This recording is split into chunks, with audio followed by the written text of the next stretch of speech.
Hi guys APMC 2024 May 22 shift to paper analysis ఈరోజు ఇక్కడ మీకైతే చెప్తానండి. వీడియో చూస్తున్న ప్రతి ఒక్కరు కూడా వీడియోని లైక్ చేసి మీ ఫ్రెండ్స్ అందరూ కూడా ఈ వీడియోనైతే షేర్ చేయండి. లేటెస్ట్ అప్డేట్స్ అలానే కౌన్సిలింగ్ అప్డేట్స్ కూడా కావాలనుకుంటే ఛానల్ సబ్స్క్రైబ్ చేసుకొని వాట్సాప్ టెలిగ్రామ్లో జాయిన్ అవి వస్తున్న అప్డేట్స్ అన్ని కూడా ఫాలో అవుతుండండి. నెక్స్ట్ వీడియోస్లో అన్ని మనకి కౌన్సిలింగ్ సంబంధించి డీటెయిల్ ఇన్ఫర్మేషన్తో వీడియోస్ అయితే రావడం జరుగుతుంది. ఈరోజు ఒక అప్డేట్ చూసుకున్నట్లయితే మనకి మే 22 షిఫ్ట్ టు పేపర్ చూసినట్లయితే మనకి ఈజీ టు మోడరేట్ అలానే మోడరేట్ టు డిఫికల్ట్గా అయితే కొన్ని క్వశ్చన్స్ అయితే రావడం జరిగింది. పెర్ఫార్మెన్స్ వచ్చేసి మనకి పేపర్ మోడరేట్ అని చెప్పుకోవచ్చు. మ్యాథ్స్లో మనకి 35 బిట్స్ అలానే మోడరేట్గా 30 బిట్స్ అలానే డిఫికల్ట్గా 15 బిట్స్ అయితే రావడం జరిగింది. అలానే ఫిజిక్స్లో ఒక 5 అలానే మోడరేట్గా ఒక 10 అలానే డిఫికల్ట్గా ఒక 25 బిట్స్ దాకా అయితే రావడం జరిగింది.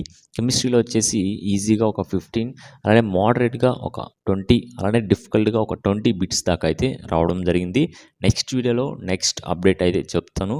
టెలిగ్రామ్లో మీకైతే అప్డేట్ అయితే రావడం జరుగుతుంది. రేపు షిఫ్ట్ పేపర్ ఎలా వస్తుంది అనేది కూడా మనం ఈ యొక్క ప్రీవియస్ పేపర్స్ అలానే 2-3 ఇయర్స్ ఎక్స్పీరియన్స్తో మనమైతే ఈ యొక్క పేపర్ అనాలిసిస్ అలానే రాసి వచ్చిన వాళ్ళ దగ్గర నుంచి ఇన్ఫర్మేషన్తో మనమైతే ఎక్స్పెక్ట్ చేసి చెప్పడం జరుగుతుంది. ఈ రోజుకి ఒక పేపర్ అనాలిసిస్ వచ్చేసి మనకి మోడరేట్గా అయితే రావడం జరిగింది. నెక్స్ట్ వీడియోలో నెక్స్ట్ అప్డేట్తో మళ్ళీ మీ ముందుకైతే రావడం జరుగుతుంది. ఇలాంటి లేటెస్ట్ అప్డేట్స్ కోసం వెంటనే ఛానల్ అయితే సబ్స్క్రైబ్ చేసుకుని ఫాలో అవుతున్నాను గైస్. Thank you.